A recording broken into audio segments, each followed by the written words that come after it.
어느 날 나는 서울 외곽에 위치한 작은 마을로 이사를 갔다. 그곳은 도시의 북적임과 스트레스를 피해 잠시 안식처를 찾으려던 에게 완벽한 곳처럼 보였다. 주변 사람들 모두가 친절하게 대해주었고 평온한 시골 생활이 펼쳐질 것 같은 예감에 들떴다. 그러던 어느 날 밤, 이사한 지 얼마 되지 않아 마을 근처를 산책하다가 특이한 것을 발견했다. 작은 연못가에 놓인 오래된 나무 의자 하나가 있었는데 그 의자는 기괴한 장식들로 가득했다.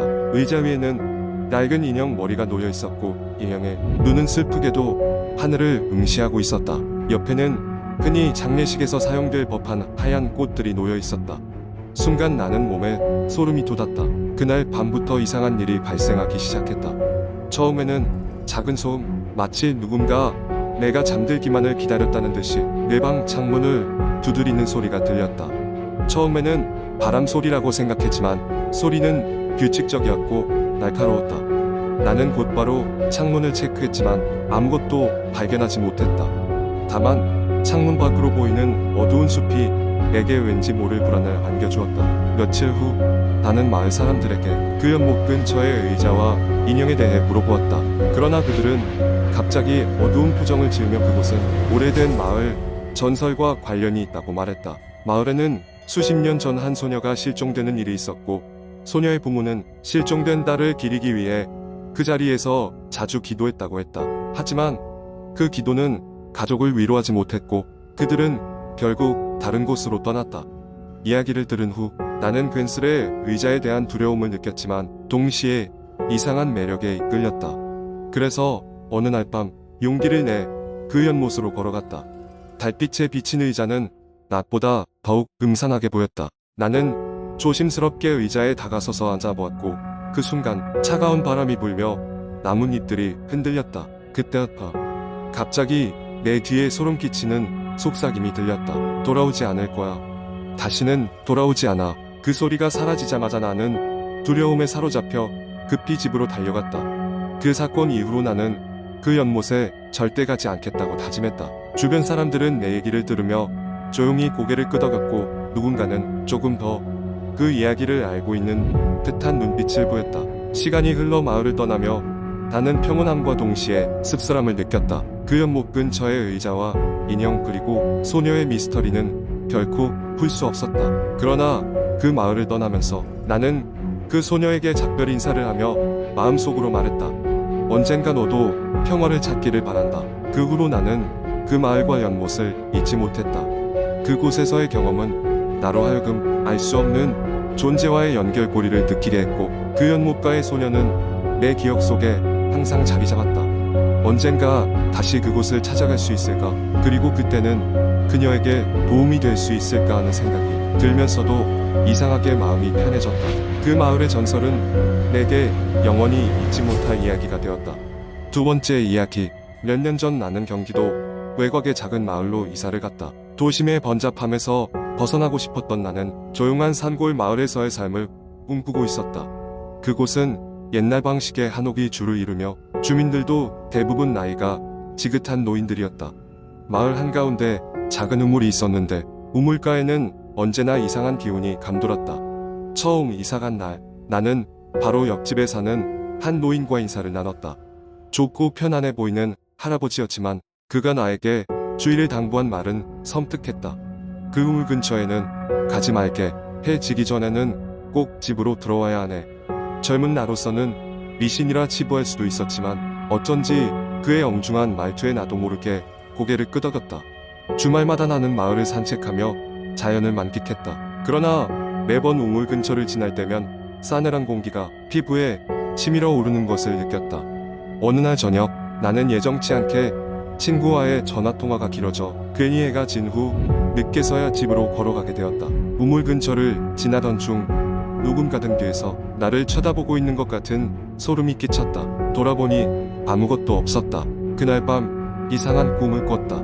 한 무리의 사람들이 우물 주위를 둘러싸고 무언가를 무서운 속삭임으로 쪼리는 꿈이었다. 그들은 모두 얼굴이 없는 사람들로 손길을 나에게 뻗으며 내 이름을 부르고 있었다. 꿈에서 깨어난 나는 숨이 턱 막혀 왠지 모르게 심장이 쿵쾅거렸다. 며칠 후 나는 마을의 한 어르신에게 이 꿈에 대해 조심스레 물어봤다. 그러자 그는 마을의 오랜 전설을 들려주었다. 오래전 이 마을에 깊은 원한을 품은 무리가 있었다고 한다. 그들이 마을에 저주를 걸었고 그 중심이 바로 그 우물이라고 했다. 그 우물은 희생자의 영혼을 잡아두는 용도로 사용되었으며 밤이 되면 그들의 저주가 되살아나 사람들을 유혹한다고 했다. 나는 그 이야기를 듣고 나서 밤 외출을 삼가했다.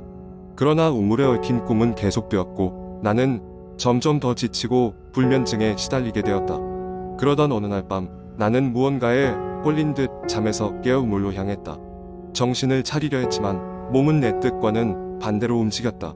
우물에 도착하자마자 나는 깜짝 놀라 비명을 질렀다. 물속에서 무수히 많은 손이 나를 잡아 끌어당기려 했고 나는 그것들을 뿌리치려 안간힘을 썼다. 그때 옆집 할아버지가 나타나 나를 껴안고 소리를 외쳤다. 그는 알 수 없는 말을 빠르게 중얼거리며 나를 우물에서 멀리 끌어냈다. 그의 기도와 같은 소리는 귀를 뚫고 들어오는 생명줄 같았다. 그 후로 나는 다시는 그 우물 근처에 가지 않았다. 할아버지는 나에게 무거운 표정으로 말했다. 이 마을의 저주는 쉽게 풀리진 않을 걸세. 하지만 자네가 여기 있는 한 내가 지켜주겠네. 그날 이후로 꿈은 사라졌고 나는 마을에서의 삶을 계속할 수 있었다. 하나 손에 잡힐 듯 존재하는 그들의 속삭임이 아직도 바람에 실려 오는 것만 같았다. 마을에 슬며시 내리는 밤이 되면 나는 반드시 문을 닫고 지붕 아래에서 촛불을 켰다. 그 따스한 빛이 마음의 어둠을 밝히기를 바라면서. 세 번째 이야기. 대학 시절 나는 한적한 시골 마을에 위치한 작은 대학에 다니고 있었다. 그곳은 서울에서 멀리 떨어진 곳으로 주변에는 넓은 농경지와 오래된 숲이 펼쳐져 있었다. 학생들은 주로 기숙사나 근처 원룸에서 지냈는데 나는 운이 좋게도 기숙사에서 지냈다. 그해 여름방학 대부분의 친구들은 집으로 돌아갔고 기숙사에는 몇몇 외국인 유학생을 제외하면 거의 사람이 남아있지 않았다. 나는 방학 동안 학교 도서관에서 아르바이트를 하며 남아있었다. 하루는 해가 뉘엿뉘엿질 무렵 학교 도서관에서 일을 마치고 기숙사로 돌아오던 길이었다. 그날따라 날씨가 무척 더웠고 이상하게 습기가 많았다. 기숙사로 이어지는 길은 오래된 나무들이 우거진 산길로 평소엔 새들이 지저귀는 소리와 바람 소리가 조화롭게 들렸지만 그날은 왠지 모르게 무거운 정적이 맴돌고 있었다. 길을 걷던 중 나는 도서관에서 읽었던 내용이 문득 떠올랐다. 우리 학교에는 오랜 전설이 있었다. 학교의 스승이자 학문에 깊은 조예가 있었던 한 노교수가 있던 시절 그 교수는 자신의 제자들을 자신의 후계자로 키우고자 했지만 그 과정에서 큰 비극이 발생했다고 한다. 어느 날 밤 그는 제자들에게 자신의 비밀 자료를 보여주기로 했는데 그 자료는 오래된 주술책과 관련되어 있었다고 한다. 하지만 그날 밤 제자들 중 하나가 그만 책의 주술을 잘못 이해하고 말았고 마을에 큰 재앙이 닥쳤다고 전해진다. 이야기에 따르면 그 이후로도 그 교수가 남긴 저주는 계속해서 전해져 내려왔고 10년에 한 번씩 기이한 사건이 발생한다고 했다. 최근 들리는 소문으로는 옛날에 사용하던 오래된 강의실 건물에서 이상한 그림자와 소리가 밤마다 목격된다는 것이었다. 그 이야기가 떠오르자 기분이 석연찮았다. 그때였다. 갑자기 나무 사이에서 무언가 내 발걸음을 멈추게 했다. 처음에는 작은 바람에 나무가 흔들리는 소리인 줄 알았지만 가까이 다가갈수록 사람의 흥얼거림 같은 소리가 희미하게 들렸다. 나는 뭔가 홀린 듯 그 소리의 근원지를 찾기 시작했다. 길을 벗어나 숲속으로 조심히 발을 들이자 소리는 점점 더 분명해졌다. 오랜 시간 지나지 않아 나는 작은 공터에 도착했다. 그곳에는 예전 강의 때 사용되었을 법한 녹슬고 낡은 의자들이 어지럽게 쌓여 있었고 공터 중앙에는 땅에 그려진 이상한 모양의 표시가 있었다. 그 표시를 보는 순간 나는 움찔하며 몸을 떨었다. 그것은 도서관에서 봤던 주술책에 나와있던 무늬와 똑같았다. 갑자기 주변 공기가 차갑게 변하는 것을 느끼며 괜히 이곳에 발을 들인 것이 아닌지 불안감이 밀려왔다. 떨리는 손으로 핸드폰을 꺼내 빛을 비추자 그때까지도 희미하게 들리던 흥얼거림이 뚝 끊겼다. 대신 내 바로 뒤에서 낯선 남자의 낮고 거친 목소리가 들렸다. 여기가 어딘지 알고 왔느냐? 반사적으로 몸을 돌려보았지만 그곳에는 아무도 없었다. 심장은 격렬히 뛰었고 나는 곧바로 그 자리를 떠나기 위해 서둘러 발걸음을 옮겼다. 하지만 이상하게도 숲길을 나가려 할수록 더 깊이 들어가는 느낌이었다. 나무들이 늘어서는 방향조차 알 수 없게 되어버렸다. 그러다 갑작스럽게 앞을 비추던 핸드폰 불빛이 꺼져버렸다. 배터리가 가득 차 있었기에 이 상황이 너무나도 불가사의하게 느껴졌다. 완전한 어둠 속에서 나는 발소리를 내지 않기 위해 최대한 조심하며 걸음을 옮겼다. 마침내 기숙사 건물이 보이는 지점에 도달하자 다리가 풀려버릴 듯한 안도감이 밀려왔다. 기숙사 문을 열고 들어서자 방 안은 평소와 다름없이 고요했다. 하지만 내 머릿속은 여전히 공터에서 경험한 일로 혼란스러웠다. 그날 밤 나는 쉽게 잠에 들 수 없었다. 그 후로 며칠 동안 나는 아무 일도 없었던 것처럼 일상으로 돌아가려고 노력했다.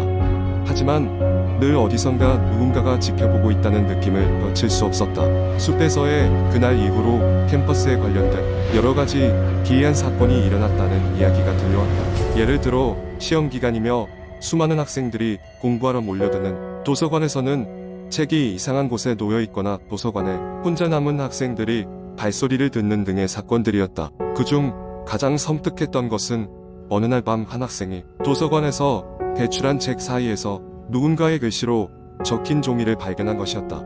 그 종이에는 이렇게 적혀 있었다. 너희가 그곳에 발을 들인다면 다시는 돌아올 수 없으리라. 그리고 그 글 아래에는 내가 숲 속에서 보았던 그 기묘한 문양이 그려져 있었다. 이상하게도 그 문양의 출처와 의미를 아는 사람은 아무도 없었고 그 후로도 숲속 공터에 발을 들이는 사람은 없었다고 전해진다.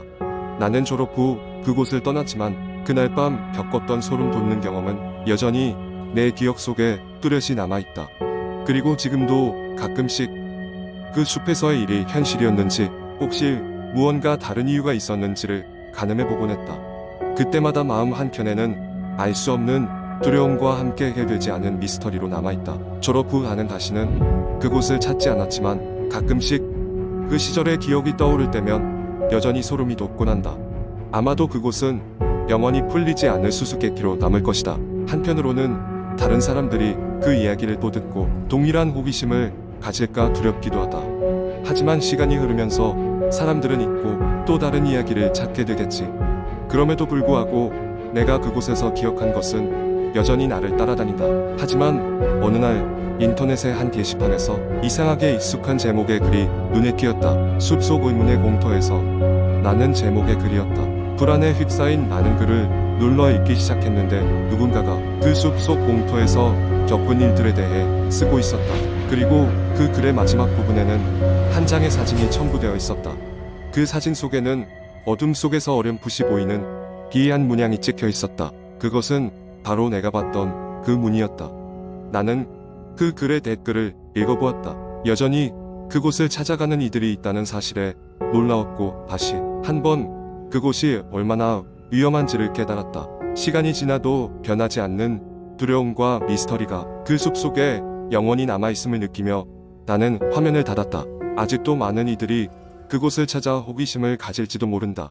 하지만 나는 더 이상 그 이야기를 계속하고 싶지 않았다. 정말로 그곳에서 무슨 일이 일어났는지 알아내는 것보다 중요한 것은 내 삶을 계속 이어가는 것이기 때문이다. 세월이 흘러도 그 공포는 잊을 수 없을 것이다. 하지만 어쩌면 그것이 바로 그 숲의 비밀이자 매력일지도 모른다. 어떤 진실은 밝혀지지 않는 편이 더 나을 때가 있으니까.